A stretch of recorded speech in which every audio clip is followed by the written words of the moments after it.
সবাই দুরূদ শরীফ পড়ি আল্লাহুম্মা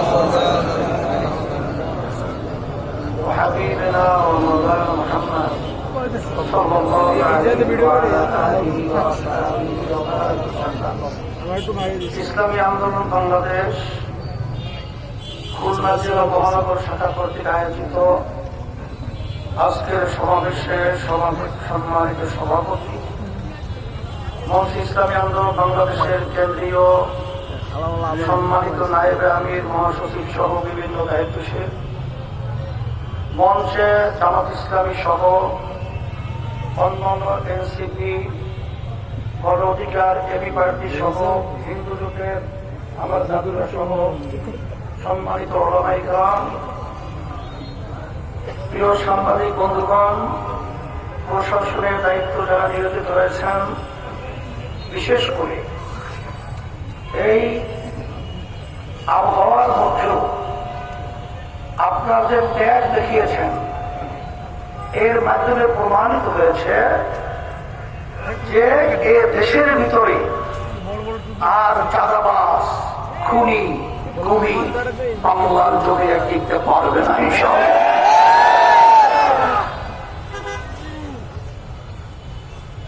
বক্তৃতা কি করব আর আপনারা কি শুনবেন? আলহামদুলিল্লাহ, এমনকি আমার একটা রিকশাওয়ালা ভাই পর্যন্ত আজকে বর্তমানে দেশের অবস্থান তাদের অনেকটাই ভালো জানা আছে।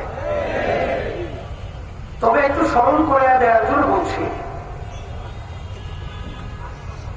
এই বাংলাদেশ স্বাধীন করতে গিয়ে লক্ষ লক্ষ মানুষ জীবন দিয়েছিল, বন্ধ হয়েছে। যেই আশা এবং আকাঙ্ক্ষা নিয়ে দেশ স্বাধীন করলো, মৌলিক তিনটা স্লোগান: সাম্য, মানবিক মর্যাদা, ন্যায় বিচার প্রতিষ্ঠা। কিন্তু 53 বছরে যারা দেশ পরিচালনা করেছে, তাদের মাধ্যমে কি একটাও বাস্তবায়িত আমরা দেখেছি? বরঞ্চ আমরা কি পেয়েছি?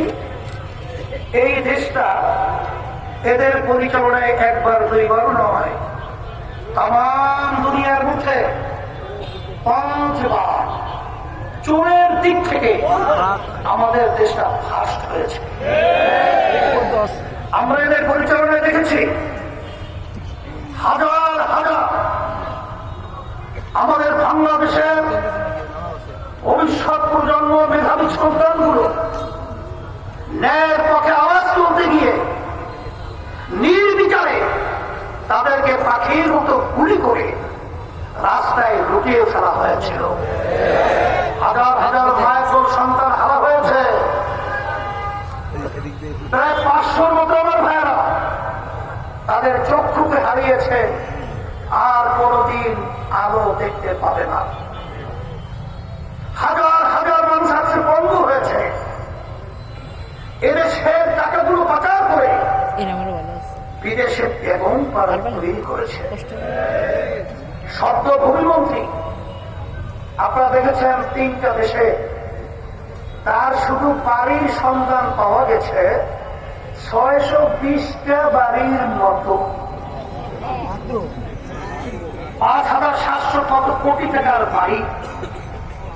এই সদ্য ভূমিমন্ত্রী, এই টাকা তার বাপের টাকা।